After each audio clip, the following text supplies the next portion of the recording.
M'dzina la Atate ndi la Mwana ndi la Mzimu Woyera. Amen.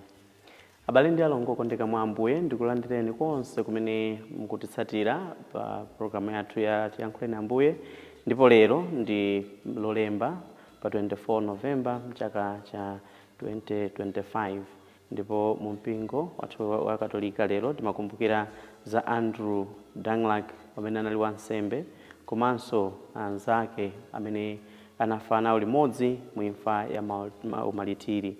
Mawu athu oyambirira alero tikuwatenga m'buku la Daniel, ndipo tiwerenga Daniel chapter 1 kuyambira ndi Maya 1 kulekeza 6 kupitiza ya 8 kudzalekeza 20.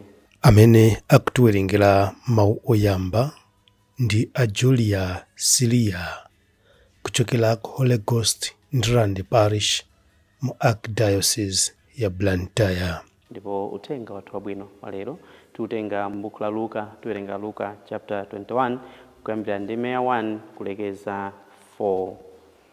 Amene akutiwerengera mawu amthenga woyera komanso kutigawira mawu ndi Reverend Father Patrick Kamba, National Coordinator of the Social Communications and Research, kuchokera ku Malawi Conference of Catholic Bishops, MCCB. Mawu ambuku la Daniel mutu 7 kuyambira ndime ya 2 kudzalekera ndime ya 14.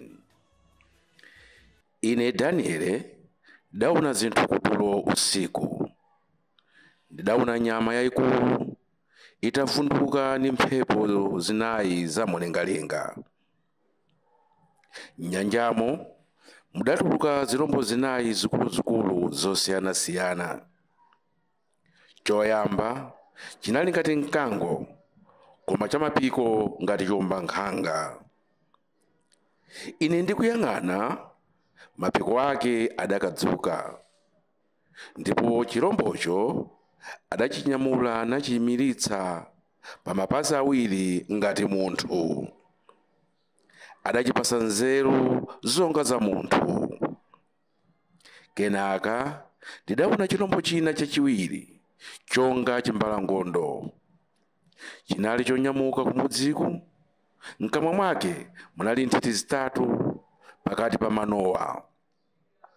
Ndipo adachilamula kuti, dzuka udye nyama yambiri. Pambuyo pake ine ndikuyang'aniza ndidaona chirombo china chonga kambuku, chili ndi mapiko anayi a mbalame pansana pake. Chirombo chimenechi chinali ndi mitu inayi, ndipo adachipatsa mphamvu zolamulira. Nditaona zimenezi kutulo usiku, ndidaonanso chirombo chachinayi chochititsa mantha, choopsa kwambiri ndiponso champhamvu kwa basi. Chidali ndi mano aakulu achitsulo. Chikati chikapwepweta nkudya, kenako nkupondereza zonse zotsala. Chinkasiyana ndi zirombo zonse zoyamba zija, popeza kuti chinali ndi nyanga 10. Pamene ndinkaganiza za nyangazo, ndidaona kuti nyanga ina yang'ono ikumera pakati pa nyangazo. Nyanga zitatu mwa zoyamba zija adazizula kuti inayo ipeze mpata. Pa nyanga imeneyi panali maso onga munthu ndiponso pakamwa pamene pankalankhula zozitama. Ine ndikuyang'ana ndidaona mipando yaufumu ikuyikidwa pamalowo, ndipo mkulu amene analipo chikhalire adakhala pa mpando umodzi. Zovala zake zinali zambee ngati chipale, ndipo tsitsi lake linali loyera ngati ubweya wa nkhosa. Mpando wake unali wonga wa malawi ya moto, mikombero yake ngati moto woyaka.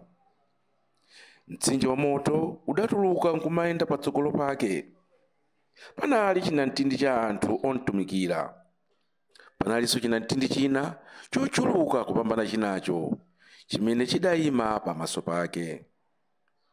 Tsono bwalo lidayima nkuweruza, ndipo mabuku adatsegulidwa.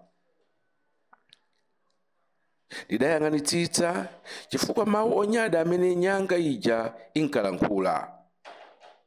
Ndikuyang'ana choncho chirombocho chidaphedwa, ndipo mtembo wake udaonekedwa nkuponyedwa pa moto. Zirombo zina zotsala, ngakhale adazilanda mphamvu za ulamuliro, adazilola kukhala ndi moyo pakanthawi. Pamene ndinkaonabe zinthu m'masomphenya usiku, ndidaona wina ngati mwana wa munthu akutsika ndi mitambo yakumwamba. Atandikira mkulu amene anali chikhalire uja, ena adampereka kwa mkuluyo. Pamene adampatsa ulamuliro, ulemerero ndi ufumu kuti anthu a mitundu yonse, amafuko onse ndi azilankhulo zosiyanasiyana azimtumikira. Ulamuliro wake ndi wamuyaya sudzatha. Ufumu wake ngosagawikana ndipo sudzawonongedwa. Mawu a Ambuye. Tithokoze Mulungu. Ambuye akhale nanu. Mthenga wabwino monga adalembera Luka. Ndiwerenga Luka mutu 21 kuyambira ndime ya 1 kulekeza 4. Pa nthawi yomweyo Yesu atakweza maso adaona anthu olemera akuponya zopereka zawo m'bokosi la ndalama m'nyumba ya Mulungu. Adaonanso mayi wina wamasiye akuponyamo tindalama tiwiri. Pamenepo Yesu adati, ndithu ndikunenetsa kuti mayi wamasiye osaukayu waponyamo koposa ena onsewa, chifukwa ena onse angoponyamo zimene atapa pa zochuluka zimene ali nazo. Koma mayiyu mwa umphawi wake waponyamo zonse zimene anali nazo, ngakhale zimene akadagulira chakudya. Mthenga wa Ambuye. Abale ndi alongo okondeka mwa Ambuye, lero mawu amene tawerenga makamaka uthenga wabwino akutiphunzitsa phunziro lozama makamaka za kaperekedwe ka zinthu zosiyanasiyana ku nyumba ya Mulungu.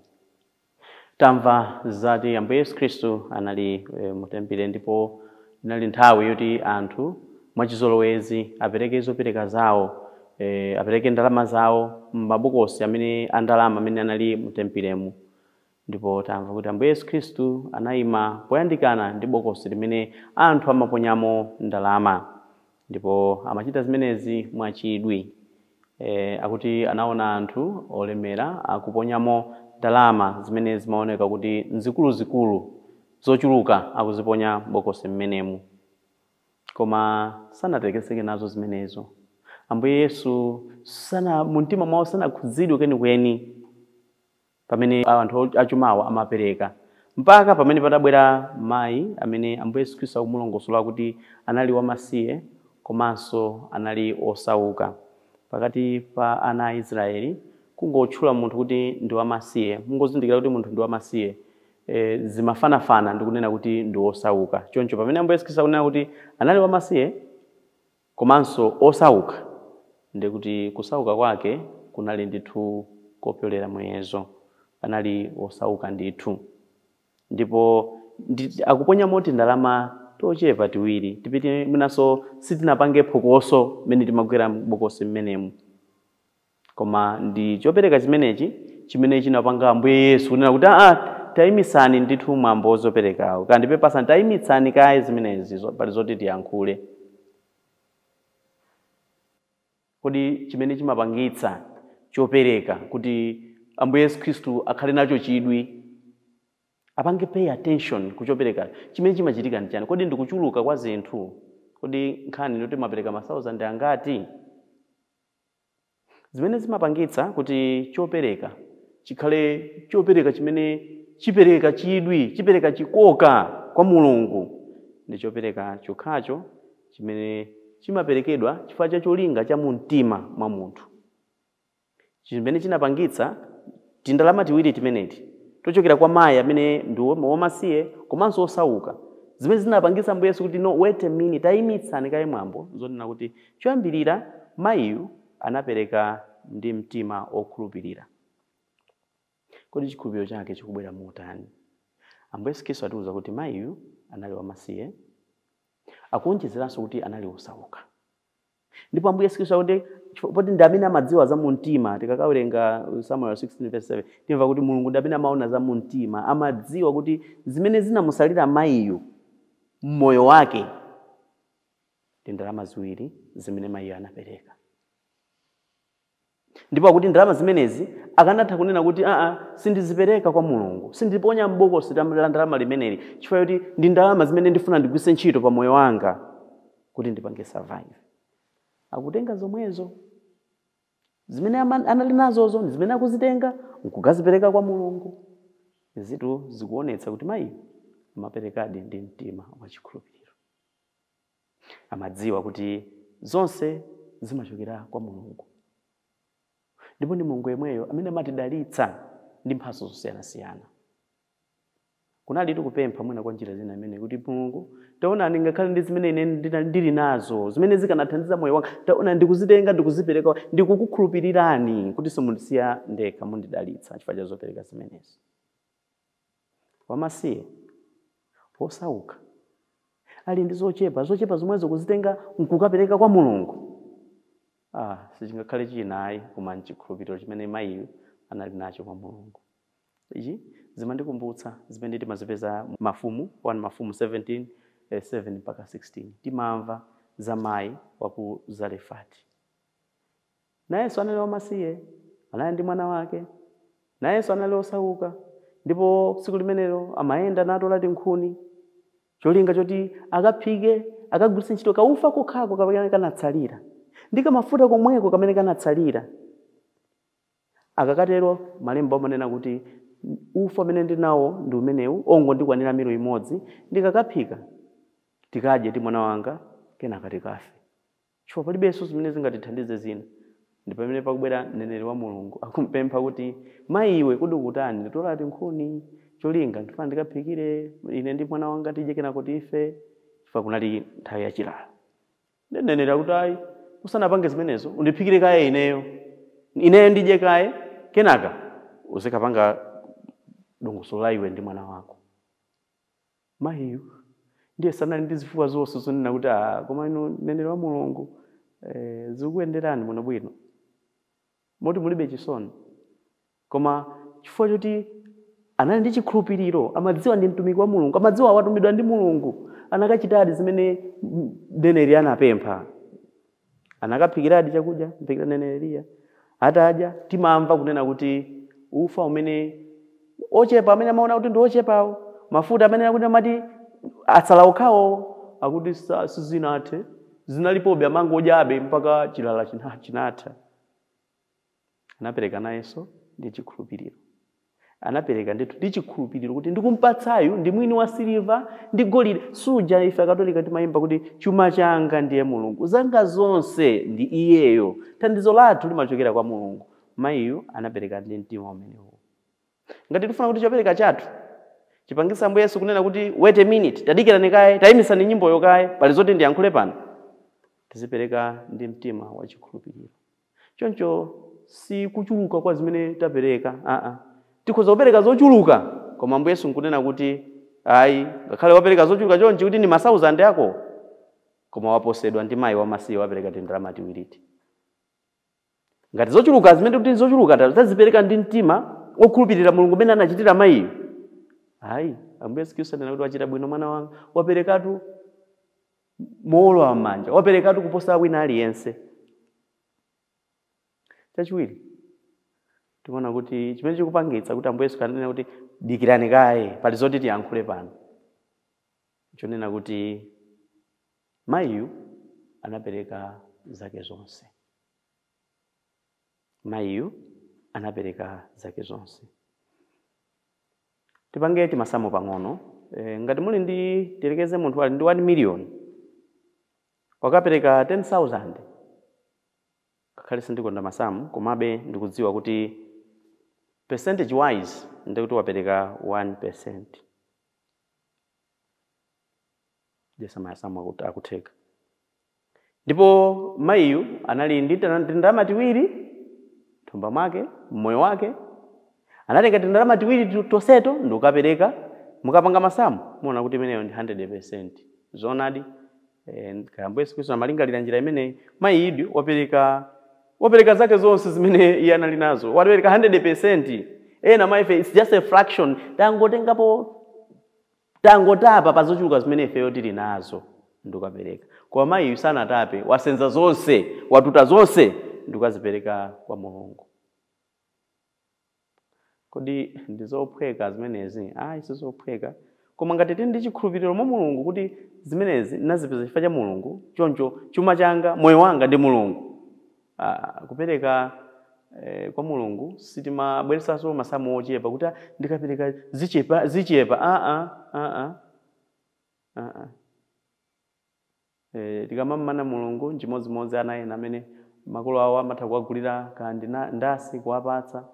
Makolo awo kuwapempha ndasi imene apereka nkumamanaso kuti iwe wayiwala kuti ndasi ndakupasa ndakugulira ndine ndemwe. Choncho tikamamana kwa Mulungu timakhala ngati kuti ndife anthu amwana amene tapasidwa chuma ndi Mulungu koma sili kufuna kugawana naye Mulunguyo kuti chigwire ntchito mu mpingo mwake.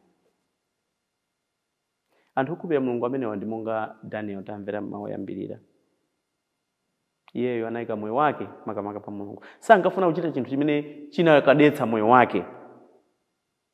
Chitsanzo china ndi cha Andrew Dunlap, wansembe komanso anzake amene anapereka zawo zonse kufika ponena kuti ngakhale moyo wanga omwewo ndikhoza kuupereka. Analola kufa imfa ya umalitiri. Anapereka ngakhale moyo umene iwo anali nawo chifukwa amakhulupirira Mulungu, amakonda Mulungu. Choncho pa nthawi zonse zimene ife tikupereka zopereka zathu zosiyanasiyana, tiye ndikhale ndi mtima wokhulupirira Mulungu, tizipereka osati kuti ena atione atitame ena, koma tizipereka ndi cholinga choti ubale wathu ife ndi Mulungu ndi anzathu ukhale bwino. Ndipo zimenezi kuti Mulungu amadziwa cholinga chimene ife tikupereka. Ngati uperekera matama, amadziwa. Ngati upereka kuti ena atione, Mulungu amatani amadziwa. Zikamachokeranso mu mtima amene mayiyo anapangira, Ambuye Yesu anaziwadi kuti mayiyu ndi wamasiye, mayiyu ndi osauka, ndithudi zimene ali nazo, monga Mulungu odziwa zonse za mu mtima mwathu amadziwa kuti ndalama zinansalira mayiyu ndi zomwezi. Ndipo ndithudi chifukwa Ambuye Yesu Khristu anati ndikukuwuzani kuti palibe amene waponya ndalama umu kuposa mayiyo. Kodi tifuna tizipereka zochuluka kwa Mulungu? Funso ndilina kuti kodi tizipereka ndi mtima wotani? Tikapereka mokhulupirira, tikapereka mchikondi, tikapereka ndi mtima wodzichepetsa, Mulungu anena kuti taonani mwana wanga waponyatu zoposa wina aliyense. Amen.